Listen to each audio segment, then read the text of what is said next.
17-ാം തീയതി ടോപ്പ് 10-ന്റെ ആദ്യ ഹെഡ്സായി ഈ വാർത്ത വരുന്ന സമയത്ത് തന്നെ നമ്മൾ പുറത്തുവിട്ടിരുന്ന അന്വേഷണ ഏജൻസികളെ ഉദ്ധരിച്ചുകൊണ്ട് പുറത്തുവിട്ടിരുന്ന ഒരു കാര്യം 2 മലയാളികൾ കൂടി ഈ ഗ്രൂപ്പിലുണ്ടായിരുന്നു പിടികൂടപ്പെട്ടവരിൽ എന്നുള്ളതാണ്.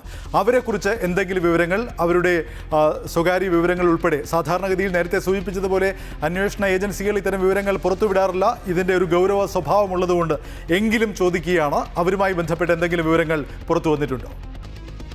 ഈ സംഭവത്തിൽ കേരളത്തിൽ നിന്നുള്ള 2 പേരെ കൂടി സുരക്ഷാ സേന അറസ്റ്റ് ചെയ്തിട്ടുണ്ട്. പക്ഷേ കേസുമായി ബന്ധപ്പെട്ട്, ഈ അന്വേഷണവുമായി ബന്ധപ്പെട്ട് അത്രയേറെ ഗൗരവമുള്ള കേസായതുകൊണ്ട് തന്നെ അവരുടെ പേര് വിവരങ്ങളോ അവരെ തിരിച്ചറിയുന്നതുമായി ബന്ധപ്പെട്ട കാര്യങ്ങളോ ഒന്നും തന്നെ ഇതുവരെ അന്വേഷണ ഏജൻസി പുറത്തുവിട്ടിട്ടില്ല. പക്ഷേ ഇവരെ കൂടുതൽ ചോദ്യം ചെയ്തു വരികയാണ്. അന്വേഷണ ഏജൻസികളിൽ നിന്ന് ഇപ്പോൾ പുറത്തുവരുന്ന റിപ്പോർട്ടുകൾ പ്രകാരം കേരളം ഉൾപ്പെടെയുള്ള ദക്ഷിണേന്ത്യൻ സംസ്ഥാനങ്ങൾ, കേരളവും തമിഴ്നാടും കർണാടകയും ആന്ധ്രാപ്രദേശും ഉൾപ്പെടെയുള്ള സംസ്ഥാനങ്ങളിലും ഇത്തരത്തിൽ സ്ഫോടനങ്ങൾ നടത്താൻ, സ്വാതന്ത്ര്യദിനത്തോടനുബന്ധിച്ച് സ്ഫോടനങ്ങൾ നടത്താൻ ഭീകര സംഘടനകൾ ഗൂഢാലോചന നടത്തി എന്നുള്ളത് തന്നെയാണ്. ഈ കേസുമായി ബന്ധപ്പെട്ട് നേരത്തെ ഇത്തരത്തിലുള്ള സംഭവങ്ങളിൽ ഉൾപ്പെട്ടവരെ കേന്ദ്രീകരിച്ചും അന്വേഷണം നടക്കുന്നുണ്ട്. കോയമ്പത്തൂർ ഉക്കടത്ത് നടന്നിട്ടുള്ള കാർ ബോംബ് സ്ഫോടനം, ബംഗളൂരു സ്ഫോടന കേസുകൾ, ഇവയുമായി ബന്ധപ്പെട്ട് നേരത്തെ കസ്റ്റഡിയിലെടുത്തവർ, അവർ അറസ്റ്റ് ചെയ്തവർ, ഇവർക്കെല്ലാം തന്നെ ഈ പുതിയ സംഭവവുമായി ഏതെങ്കിലും തരത്തിൽ ബന്ധമുണ്ടോ എന്നത് സംബന്ധിച്ച വിശദമായ അന്വേഷണം നടത്തുകയാണ്. കേരളത്തിൽ നിന്ന് പിടിയിലായ 2 പേരെയും ചോദ്യം ചെയ്തു വരികയാണ്. ഇത്തരത്തിൽ പിടിയിലായ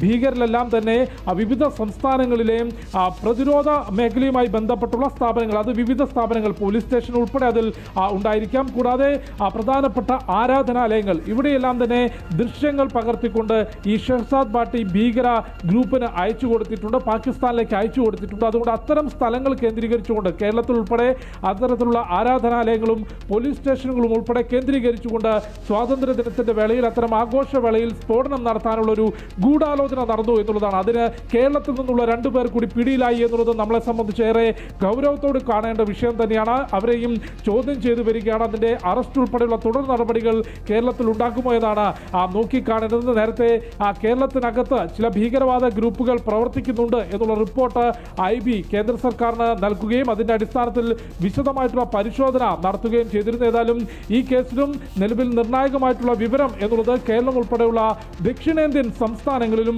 സ്വാതന്ത്ര്യ ദിനത്തോടനുബന്ധിച്ച് സ്ഫോടന പരമ്പരകൾ നടത്താൻ ഭീകര ഗ്രൂപ്പുകൾ ആസൂത്രണം ചെയ്തിരുന്നു എന്നുള്ളതാണ്. KK.